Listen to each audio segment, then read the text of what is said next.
Chapter 3. Getting Acquainted. The step into the stagecoach was higher than Beth remembered. She tripped over her long skirt and would have fallen had a familiar masculine hand not steadied her. Familiar? How could it be? But before she could turn to thank the man, others were coming aboard. Try as she would, Beth found herself unable to associate the touch with any of the four men inside, and she and Mrs. Malone were the only women. It was strange, like everything else that was happening to her. The driver secured the door with one hand, fumbling awkwardly. "Is that a gun?" Chris asked Mrs. Malone, who had rearranged the seating to put Beth beside her. Mrs. Malone nodded.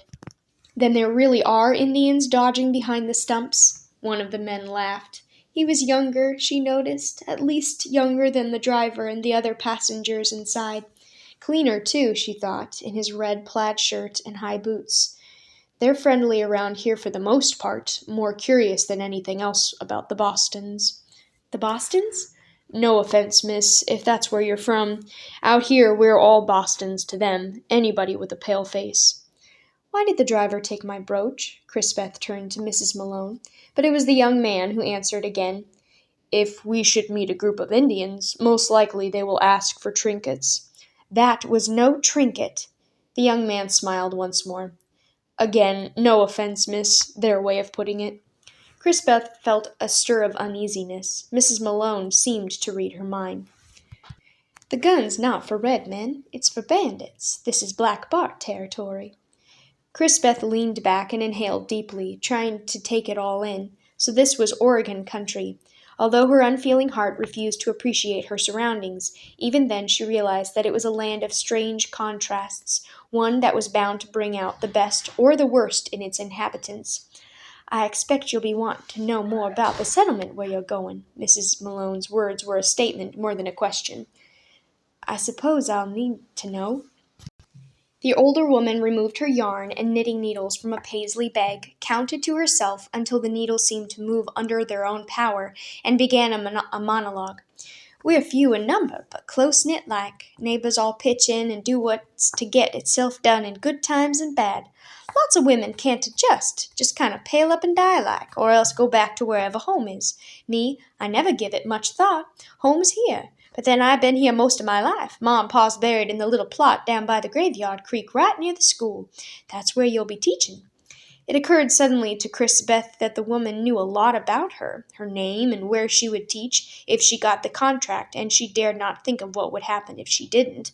But why was Mrs. Malone speaking of we? Was it possible she would be a neighbor? Oh, she hoped so. She hoped very much. There would be need of such a warm, friendly person in this strange new life. Mrs. Malone must have read her thoughts. "You'll be wondering how I got my facts. I'm not given to meddling." "Oh, I never thought that," Beth protested. "Well, you had just cause, but when you taken sick like, nobody had to take over, and me only being the only other woman." Beth felt a flow of shame. She had forgotten to thank Mrs. Malone. "I appreciate that." Beth reached to touch the busy, work-reddened hands whose rhythm never stopped.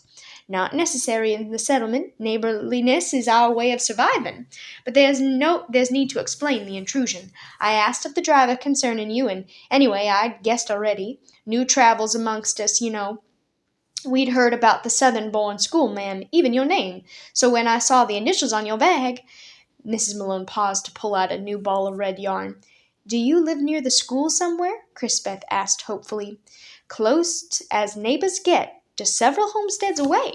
A married man was entitled to a square mile of land when Pa staked his claim. Bachelors could hold half as much, and most of 'em never got developed without a missus, so there's a heap of timber between." The Irishman, who had been patting his foot to some remembered tune, suddenly burst out, "Me hates all women, and yet it be plain, me must marry soon, or lose half me claim." Mrs. Malone silenced him with a look. "Men outnumber women folks 9-1, she said meaningfully, "especially since the gold rush. Even so, we manage. Boys have learned to do a man's work, and that's good in my circumstances. Ned and Jed took over when my husband took to his death, and now, with Jed gone—" Her voice broke slightly. "But you've troubles enough. Why am I bothering you with mine?" "Until now it's been the other way around, and it's no bother," Beth said, meaning it. It was a relief to get her mind off herself, even temporarily. When will Jed be coming home? He's home already. Mrs. Malone's voice was barely audible over the bump of the wheels. Mine caved in. I've been away, burying him. The simplicity of the statement caught Crisbeth off guard. It would be easier to cry for this acceptant, stout-hearted woman than for herself if her dry eyes could produce tears. I'm so sorry, she said softly. I didn't know. Course you didn't. Mrs. Malone drew out a handkerchief with a tattered edge, blew her nose, then folded it away. Life's like that. Rain and sun all mingled, with a whole passel of rainbows in between. Sometimes I think it's the smiles and tears all stirred up together that makes 'em so brilliant. I want to remember that, Crisbeth thought. It would be something worth sharing with the students if it rained as much in Oregon as people said. That thought led to another. Clearing her throat, Crisbeth confided as steadily as she could that there was no guarantee she would be teaching. No contract, anyway, but just a letter from a trustee saying, in response to her inquiry, that there was need for a teacher. She might have added that she was barely able to read even that much of a pencil-scribbled message on the back of a supply list which Mr. Goldsmith had sent. Well, don't go borrowing trouble. Nate Goldsmith's as good as his name, and once he sees you, there can't be any questioning. He'll make a grab for you. Right. Crisbeth felt herself blush under the younger man's single word of appreciation, but she supposed she should not be offended. My, Mrs. Malone looked from one of the young people to the other. We've been under the same roof a spell now, and it appears to me we ought to introduce ourselves proper-like. Never occurred to me we'd all be heading so far together. Wilson, you do the honor while I unpack us some lunch. He glanced at Mrs. Malone. Yes'm, he said in mock obedience, then spoke to the others. As you can see, the two of us know each other. I'm Wilson North, and the young lady? Seems they'll all know Miss Kelly, Mrs. Malone broke in. Tell them about your book, Wilson, and that you're studying to be a lurch of the stage tilted the hamper dangerously in Mrs. Malone's lap, interrupting her sentence. I'm a botanist, studying plant life. Crisbeth acknowledged with a nod, wondering how he and Mrs. Malone knew each other. Wilson North turned to the Irishman. O'Higgin? Sure, and that's be my name, Irish and Scotch, but a man of mild habits. 'Tis true, Mrs. Malone agreed as she laid out the fried chicken, fresh bread, pickles, and coconut layer cake from the basket she had replenished at Halfway Station. Crisbeth missed the mumbled names of the other men, gathering only that they were fur trappers. She was puzzling over Mrs. Malone's obvious acquaintance with the man who called himself simply O'Higgin. Maybe there were even fewer settlers in the Northwest than she had supposed. Mrs. Malone packed away the remnants of lunch. Wilson North and O'Higgin talked about the tall stand of Douglas fir mingled with giants of the forest, redwood trees, she overheard them say, and they identified mountain ash, now bright with crimson berries, manzanita, and laurel.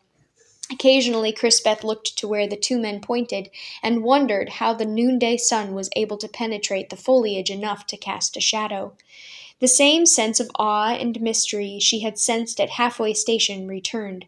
Something she was unable to identify. Tired as she was, in an irrational sort of way, she wished they could stay in the cramped quarters of the stagecoach and just ride. Mrs. Malone interrupted any question she might have asked. Now then, she said, as she resumed her knitting, we'd best be thinking of where you'll stay. Would you like to come home with me till you settle in? Settle in? But where? Crisbeth realized that she had taken care of the little things, but had neglected the ones that mattered. I thought surely there's a place to board. Her words must have sounded ridiculous, for the others looked at her in surprise. Mrs. Malone simply shook her head. Nothing. And the nearest town store, really, is a day's wagon ride. All the bravado that Crisbeth had felt back in the city was gone. Here she was in the wilderness alone, frightened out of her wits. She had nobody to lean on, even if she had been a leaner, but going back was out of the question. "'Twill all turn out according to the Lord's will. You got no cause to worry. Just be glad you know him." This woman spoke as if she and her God were personally acquainted. Well, she found no comfort in such thinking. Maybe she should correct whatever wrong impression she had given, but she felt last night's weakness seeping into her bones, squeezing her heart and dragging her dry eyelids closed. Wearily she leaned back and waited for the wheels of the stagecoach to resume their hateful rhythm. But the disturbing words did not come. Instead, she dreamed a beautiful dream. In it, a man she had never met was reaching out to her. She took his hand, The touch was gentle, and they were strangers no longer.